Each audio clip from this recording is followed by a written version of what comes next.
Alright guys, we are just going to be going over my thoughts for the week. Starting off with, I went to church for the first time in about 3 years, I want to say. And if you don't know, I grew up going to church, so it felt really strange, I guess, returning. And yeah, I guess it brought back a lot of nostalgia I forgot I had from just sitting in the chairs to how the people interact. It was kind of refreshing going again. I guess I'm so far gone from my life or what it was 3 years ago that that little thing brought me back to so much memories and so much feelings that I forgot I had. The main thing I kind of took away from the sermon that they had was that I have to own what I did wrong and not expect anything in return when I say sorry. And to forgive myself for what I've done and keep trying to get better. And also, whatever you're trying to accomplish, you have to go meet halfway, whether that be God, whether that be a goal you have, or anything. You have to just put the effort in to go meet him. The whole kind of experience in church kind of made me think about ending stuff with my old best friend. I guess I didn't really own up to what I did, what part I played in it, and yeah, I said sorry, and I don't know if I ever said sorry to them and really explained why I was sorry. You know, we're not in the same spot we were before that, but it makes me happy knowing that they took the sorry, and I guess it's in a better spot now than before, even though there's still no communication going on. Big thing about forgiveness is that it doesn't free you from the pain. It just kind of frees you from carrying it with you. Another thought I had was that after this most recent hike, if you watched the other channel you saw, I didn't really feel successful after it. I think that's mostly because I'm a perfectionist and I didn't get to the top of the hike. That's something I really need to work on. You know, success is based purely on happiness for me. So not feeling satisfied is completely a me problem. I figured after that hike, it was, I don't know, 9 miles, I'd be satisfied, but I was just kind of kept looking back like, damn, I didn't reach the top. Another thing I thought about this week was that my mind won't be fully developed for another 3-4 years, so I shouldn't really be worrying about what I feel right now. I think in a few years I'll be a completely different person, and I really struggle with thinking about things in the future. I think I'm always planning ahead. I'm always thinking about what can be next, or, you know, what will be.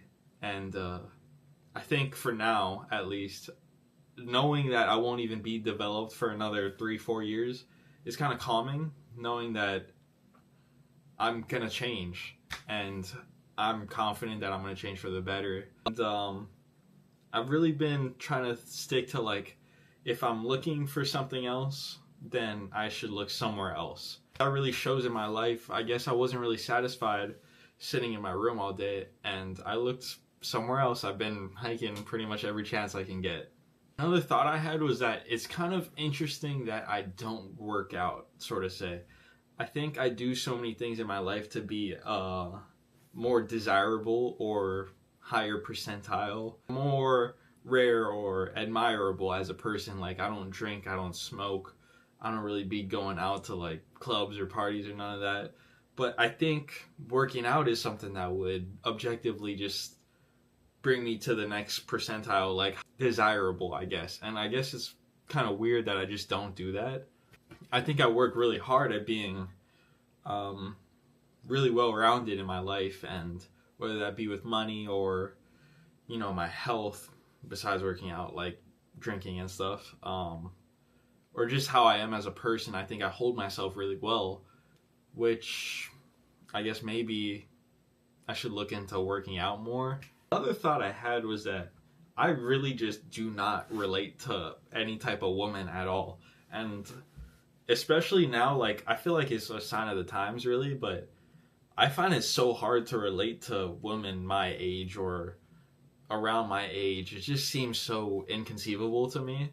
I'm very traditional, and I don't think a lot of people my age are. I think, you know, what people are fed now, like how they grow up in this environment, I find it very hard to sit down and relate to them. And that's not to discredit. I mean, I think I can have the best time in the world with someone I don't relate to at all. I just found it interesting that there's just always seems to be a disconnect with me.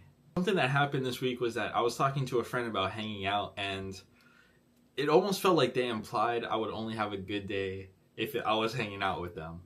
And I think up until right now in my life, I kind of would have believed them. My life being dependent on someone else's actions. And I think that's a terrible way to think.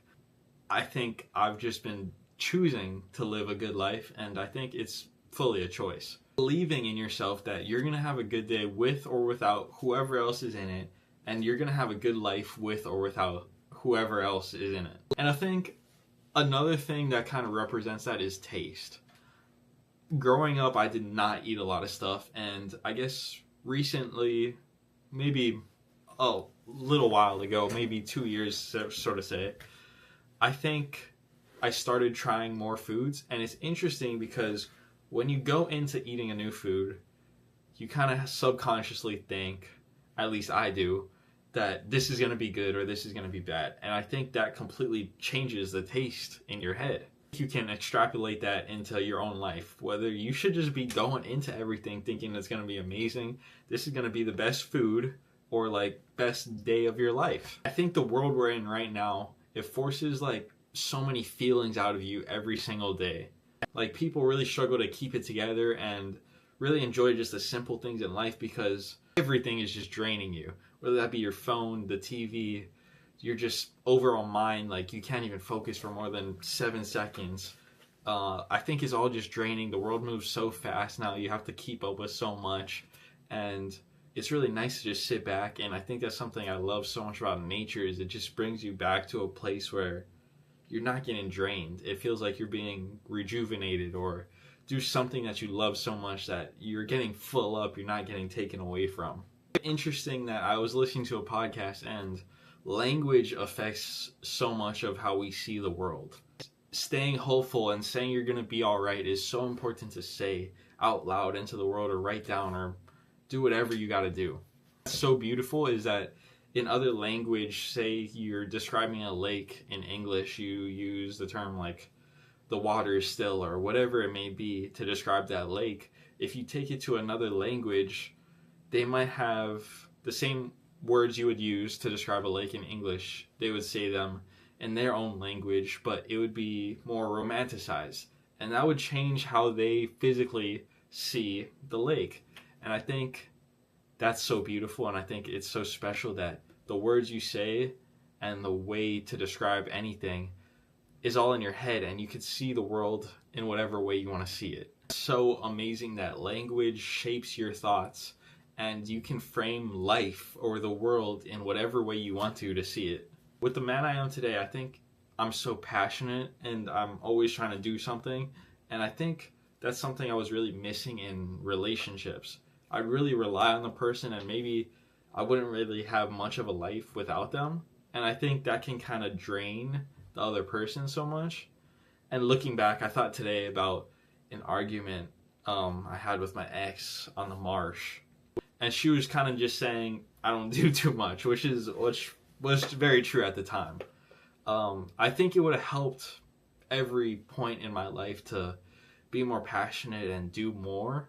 And I guess it's kind of sad I'm just figuring that out, and maybe it would have solved a few problems or whatever it may be. And you know, I'm not mad at myself. I can't be mad at myself for stuff I didn't know before I learned it, but I'm just trying to get better every day. And other thoughts in my head: I want to quit. I want to go to every national park. I want to go to Europe. I want to go to New Zealand. I guess I'm so lucky now. I walk out of my house and I look at a mountain and I want to climb it, and I want to see the world, and I got to figure out a way to do it, I guess. Yeah, that was this week's thoughts, guys. Love you.